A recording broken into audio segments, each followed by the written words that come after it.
जाके चितउर हनुमद रहे, राम शोभाय सोई भव तरहि।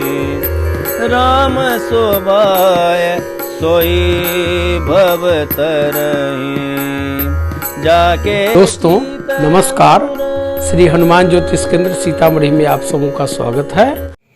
नौकरी करें या व्यवसाय भाग 2 में आज मैं आपको जन्म कुंडली द्वारा 3 सूत्र, ज्योतिष का 3 सूत्र बताऊंगा, जिसके आधार पर आप जान सकते हैं बहुत ही आसानी से कि हमको नौकरी करनी है या आजीविका का कौन सा मेरा साधन होगा, व्यवसाय होगा।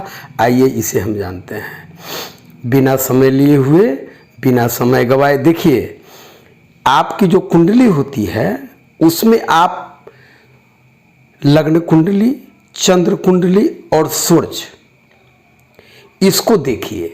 यानी कि 3 जब आप सॉफ्टवेयर से डाउनलोड करते हैं तो ये आपको लग्न कुंडली यानी जन्म कुंडली और चंद्र कुंडली उसमें आ जाता है। और सूर्य कुंडली बनाने के लिए या चंद्र कुंडली बनाने के लिए उसी तरह सूर्य को जहाँ जिस अंक में लिखा है वहाँ पर लग्न यानी इस प्रथम भाव में रख देना है, और जो या चंद्र से बनाना है तो चंद्र को रख देना है। मैं इसलिए बता रहा हूँ कि आप इसको आसानी से यह जानिए कि इसमें लग्न, सूर्य और चंद्र, ये तीनों जो कुंडलियाँ बनेंगी तो इसमें सबसे अधिक बलवान कौन होगा। पिछले वीडियो में मैंने आपको परम उच्च ग्रह के बारे में, परम नीच ग्रह के बारे में, बलवान ग्रह के बारे में बता चुका हूँ। हालांकि मैं सुविधा के लिए यहाँ मैंने लिख दिया है, ये विषम राशि है, ये सम राशि है, यानी जो भी अंक आपका है वह विषम और सम में राशियाँ लिखी हुई है। तो आइए सबसे पहले लग्न को देखिए, चंद्र को देखिए और सूर्य को देखिए, तीनों कुंडली बना लीजिए। लेकिन तीनों कुंडली बनानी है या नहीं, ये सबसे पहले जानने के लिए इसका अंशात्मक मान देख लीजिए कि लग्न बली है या सूर्य बली है या चंद्र बली है। इसके लिए हम देखेंगे, ये एक लड़की छात्रा है जो पढ़ रही है, पीएचडी की छात्रा है और ये संगीत से जुड़ी हुई है। इन्होंने हमसे पूछा है कि गुरुजी आप कृपया यह बताइए कि मेरे कुंडली में सरकारी नौकरी का योग अपने प्रोफेशन यानी संगीत के अनुसार है कि नहीं है। तो आइए इसके हम बलाबल को चेक करते हैं। इसका नियम भी मैं बताता हूँ कि सबसे पहले हम देखिए, लग्न में 17 डिग्री 51 यानी 17 अंश और 51 कला पर यहाँ लग्न है। और चंद्र को लीजिए तो 3-13 में है यहाँ, और सूर्य को लीजिए तो 5-59। सूर्य यहाँ सम राशि में है और चंद्र भी यहाँ सम राशि में है। ये मकर में है और ये कन्या में है। तो चूंकि 0 से 6 के बीच जो अंशात्मक मान इनका है, ये दोनों के बीच में आ जाते हैं, इसलिए ये मृत हो जाते हैं। यानी इसका 25% रिजल्ट ही, परिणाम ही हमको मिलेगा। तब बचा कौन? ये लग्न। लग्न इनका देखिए 17 डिग्री मतलब 17 अंश 51 कला में, ठीक है।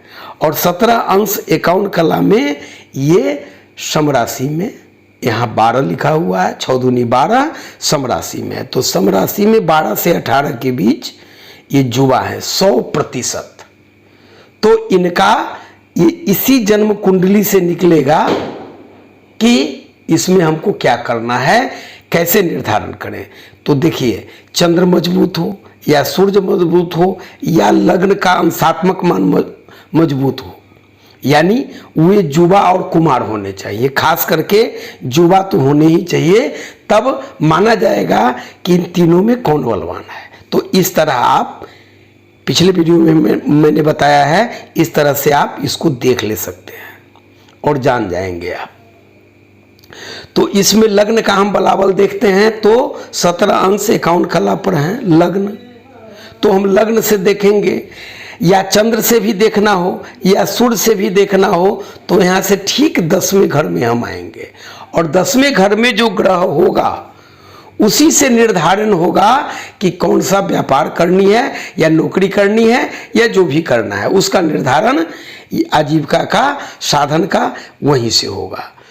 तो अगर इसमें चंद्र रहता तो 10वां स्थान ही आ जाता। चंद्र यहाँ आए तो 1 2 3 4 5 6 7 8 9 10 ये आ जाएगा, तो ये लग्न में आ जाएगा। सूर्य से देखेंगे तो 1 2 3 4 5 6 7 8 9 10 यहाँ आ जाएंगे, तो सूर्य यहाँ आ जाएंगे 6 में।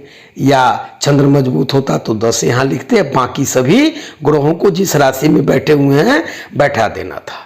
लेकिन इनका चूंकि लग्न, इनकी कुंडली में लग्न बल ही ज़्यादा है, 17 51 में है, जो 12 18 के बीच में जुआ होते हैं। तो यहाँ से हम ठीक 10वां घर गिनेंगे, 1 2 3 4 5 6 7 8 9 10, इसमें गुरु है, यहाँ देखिए। और ये भी हो सकता है कि यहाँ गुरु नहीं होता, यानी कोई ग्रह मौजूद ही नहीं हो, तब क्या करना है, चाहे वो चंद्र कुंडली से हो या सूर्य कुंडली से हो या लग्न कुंडली से हो। अगर 10वें घर में 10 गिरने पर अगर ग्रह है तो उस ग्रह के अनुरूप हमको व्यवसाय का निर्धारण करना है, और अगर इसमें ग्रह नहीं है तो आप यह देखिए कि 10वें स्थान का मालिक नवमांश कुंडली जो आप सॉफ्टवेयर डाउनलोड करते हैं उसमें दिया होता है, तो उसमें देख लीजिए कि 10वां अधिपति 10वें स्थान का स्वामी नवमांश में कहाँ बैठे हैं। अगर वो नवमांश में जिस राशि में बैठे हैं उसके राशि स्वामी के अनुसार आप अपने आजीविका के साधन का निर्धारण कर सकते हैं। हमें लगता है आप मेरी बात को समझ गए होंगे। और एक सूत्र यह भी है कि अगर, दूसरा है कि अगर लग्न से लेकर 6ठे भाव तक अधिक ग्रह हो, ठीक है, लग्न से 1 2 3 4 5 6, तो लग्न से 6ठे स्थान तक अगर अधिक ग्रह हो तो नौकरी करना अच्छा होता है, उसी में लाभ मिलता है। और अगर अष्टम से द्वादश तक 8 9 10 11 12 इसमें अधिक ग्रह हो तो व्यवसाय करना चाहिए, व्यवसाय फलदायी होता है, उससे अर्थ लाभ होता है। तो ये 3 सूत्र हैं। फिर पुनः हम प्रथम सूत्र पर आते हैं। इस छात्रा ने जानना चाहा है, तो यहाँ से मैं देख रहा हूँ कि लग्न का बलाबल अधिक है, ये युवावस्था में है, तो निश्चित रूप से अधिक कार्य करेंगे। तो यहाँ से अगर हम 10वें घर को गिने 1 2 3 4 5 6 7 8 9 10, यहाँ देखिए गुरु यहाँ बैठे हुए हैं, यानी कि गुरु से रिलेटेड, और गुरु से रिलेटेड वर्क क्या होगा, तो धर्म कर्म हो गया, ज्ञान शिक्षा, अध्ययन अध्यापन का कार्य, शिक्षक, प्रोफेसर, स्कूल, पुरोहित, ये सब, न्याय विभाग, धार्मिक संस्था कहिए, राजनीति भी कह सकते हैं, ये सब यहाँ से गुरु से इसके द्योतक है। मैं बताऊंगा कि ग्रहवार कौन से क्षेत्र में हमें जाना चाहिए, वो बात की बात है। पहले आप इस छात्रा की इस कुंडली को देखिए, तो यहाँ पर गुरु है। और दूसरी बात कि यहाँ मैंने जो बताया दूसरा सूत्र, तो यहाँ हम देखते हैं कि लग्न से 6 घर तक 2 3 4 5 ग्रह मौजूद हैं, तो भी नौकरी में जाना चाहिए। यानी इनको अध्ययन अध्यापन, ये संगीत से जुड़ी हैं और पीएचडी कर रही हैं, तो निश्चित रूप से ये संगीत के क्षेत्र में ही अपना नाम कमाएंगे। और निश्चित रूप से चूंकि गुरु लग्नेश होकर स्वयं 10वें भाव यानी नौकरी के घर में अपनी ही राशि धनु में बैठे हैं, यह भी एक कारण है कि गुरु ने संगीत का प्राध्यापक, अध्यापन उससे संबंधित, यानी इनका क्लियर है कि ये सरकारी नौकरी में जाएंगे। इससे पहले भी मैंने जो मेथड बताया है आपको भाग 1 में, उससे भी इसमें मैच हो रहा है। निश्चित रूप से संगीत में ये पीएचडी कर रही है और संगीत का ये शिक्षक बनेंगी, अध्यापक बनेंगी, प्रोफेसर बनेंगी, ये सब इस कुंडली में मौजूद है। मैं पुनः दोहराता हूं कि लग्न, चंद्र और सूरज, ये तीनों कुंडली पहले बना लीजिए और या कुंडली में देख लीजिए कि इनका मान क्या है। जो भी कुंडली आप सॉफ्टवेयर से डाउनलोड करते हैं तो उसमें लग्न का अंशात्मक मान नीचे दिए हुए रहता है। बहुत सारे सॉफ्टवेयर में इसी ग्रह के साथ उसका अंशात्मक मान मिल जाता है, तो आप इस तरह से जान सकते हैं। अगर 0 से 6 डिग्री में है तो बाल्यावस्था है, अगर विषम राशि में है, अगर 6 से 12 विषम राशि में तो कुमार हैं, 12 से 18 में युवा 100% कार्य करते हैं, 18 से 24 में वृद्ध हो जाते हैं, 24 से 30 में मृत हो जाते हैं। और इसी तरह यहाँ आपको सम राशि की गणना होती है और कितना रिजल्ट होता है। इस तरह आप बनाकर सीधा चंद्र कुंडली से हो, बलाबल उसका बलाबल ज़्यादा या सूर्य का बलाबल ज़्यादा या लग्न का बलाबल ज़्यादा, वहाँ से सीधे 10वें घर में आ जाइए। अगर उसमें कोई ग्रह नहीं है तो आप यह देखिए कि दशमेश जो है वह नवमांश में किस घर में बैठा हुआ है, किस अंक में बैठा हुआ है, और उसका स्वामी जो कोई ग्रह होगा उसी के अनुरूप आप अपने आजीविका के साधन का निर्णय कर सकते हैं।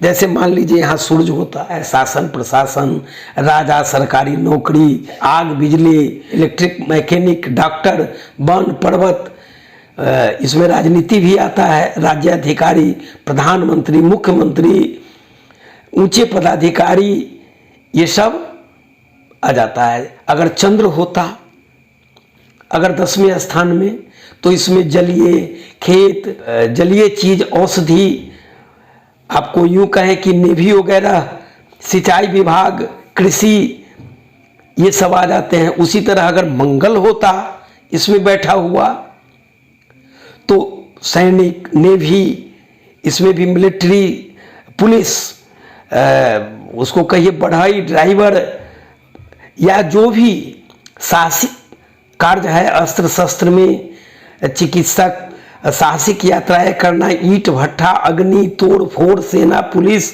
रक्षक, बेकरी, विस्फोटक, आभूषण, रेस्टोरेंट, भोजनालय निर्माण, बिल्डिंग मटेरियल, सर्जन, ये सब इसके अंतर्गत आ जाते हैं। अगर यहाँ पर बुध से हमको व्यवसाय निर्धारण करना होगा तो अध्ययन अध्यापन आ जाएगा, अध्यापक बनेंगे, गणितज्ञ होंगे, ज्योतिष सीख सकते हैं, इंटरनेट, कंप्यूटर, इंजीनियर, IT, रहस्य विद्या के जानकार, ऑकुल्ट साइंस के द्वितक, लेखक, कवि, टाइपिस्ट, शिल्प कला, बीमा, भाषण, दलाली, पत्रकार, साहित्यकार, अकाउंटेंट, क्लर्क, रजिस्ट्रार, वक्ता, प्रवक्ता, मैसेंजर, टेलीफोन एक्सचेंज, ये सब इसमें आ जाएंगे। गुरु का मैंने बता दिया कि धर्म, कर्म, अध्ययन, अध्यापन और टीचिंग, टीचर कहिए, प्रोफेसर कहिए, शिक्षक कहिए, पुरोहित, ज्योतिष शास्त्र के जानकार, राजनीति, वस्त्र मार्गदर्शक, फल सब्जी के विक्रेता, राजा के सलाहकार, जज, मजिस्ट्रेट, वकील, धार्मिक नेता, मंदिर के पुजारी, बैंक में काम करने वाले अधिकारी, सोने की चीज़ों का व्यापारी, बेकरी, व्यापार, ये सब इसके अंदर आ जाते हैं। शुक्र अगर हैं, दशम से शुक्र का बोध होता है तो इसमें कलात्मक नौकरियां, फिल्म, फैशन, लेडीज आइटम, शराब, आभूषण, इलेक्ट्रॉनिक, लग्जरियस सामान, साड़ी, सुगंधित पदार्थ, सफ़ेद वस्तुएं, टेंट, वाहन, डिजाइनिंग, संगीत, वस्त्र, दूध, दही, काजू, टीवी, दर्जी, पेय पदार्थ, पेंटिंग का काम, जेवरात आदि का काम, औरतों को कपड़े बनाने वाले का काम, फैंसी चीज़ों के विक्रेता, मोटर कार, ये सब आर्किटेक्ट का वर्क आ जाता है अगर शुक्र हो तो। अब शनि को लेते हैं, ये भी सरकारी नौकरी के द्वितक हैं, प्राइवेट जॉब के भी द्वितक होते हैं, लकड़ी, मजदूरी, मशीनरी, लोहा, स्टील, कारखाना, सीमेंट, पत्थर, कल पुर्जे, कोयला, तेल, चमड़ा, कारीगरी, फर्नीचर, इंजीनियरिंग, इसमें भी ऑकुल्ट साइंस, रहस्यात्मक विद्या से संबंधित व्यवसाय, पृथ्वी के अंदर वाली वनस्पतियां, दार्शनिक, सन्यासी, कोयले का व्यापारी, भूमि से संबंधित व्यवसाय, श्मशान घाट, मजदूरी, दिन रात काम करने वाले मजदूर, लाइफ इंश्योरेंस का कार्ड को, मकान बिल्डिंग बनाने वाले ठेकेदार, मिस्त्री, ये सब आ जाते हैं। अगर यहाँ पर राहु बैठे हुए हैं तो फोटोग्राफी है, गुप्त विद्या है, राजनीति है, सिनेमा है, जुआ है, सट्टा है, लॉटरी है, शेयर मार्केट है, शीशा है, नशीला पदार्थ है, ये सबसे संबंधित कार्य हो जाते हैं। अगर केतु हैं तो शल्य चिकित्सा, जहाज, मैकेनिक कहिए, पत्थर का कार्य कहिए, बिजली का यंत्र कहिए, जहर आदि, ये सब संबंधित व्यापार इसके अंतर्गत आ जाते हैं। तो उम्मीद है कि आपने मेरी बातों को अच्छी तरह समझा होगा। मैंने पूर्व के वीडियो में भी बताया था कि सूर्य शनि सरकारी नौकरी देते हैं, बुध शुक्र शनि ये तीनों अगर मजबूत हैं तो व्यवसाय भी देते हैं। और दूसरा सूत्र मैंने ये बताया कि 1 से 6 तक अधिक से अधिक ग्रह हो तो नौकरी करना अच्छा होता है, और 8 से 12 तक अधिक ग्रह हो तो व्यवसाय करना ठीक होता है। धन्यवाद दोस्तों। यदि आपने मेरे इस YouTube चैनल को अगर सब्सक्राइब नहीं किया है तो निश्चित रूप से सब्सक्राइब, लाइक करते हुए और ज़रूर से ज़रूर शेयर करें, ताकि घर बैठे आपको ज्योतिष से संबंधित सभी विधाओं के अंतर्गत आपको समस्त जानकारियाँ प्राप्त होती रही, आपको कहीं जाना नहीं पड़े। बस संस्थान का उद्देश्य भी है।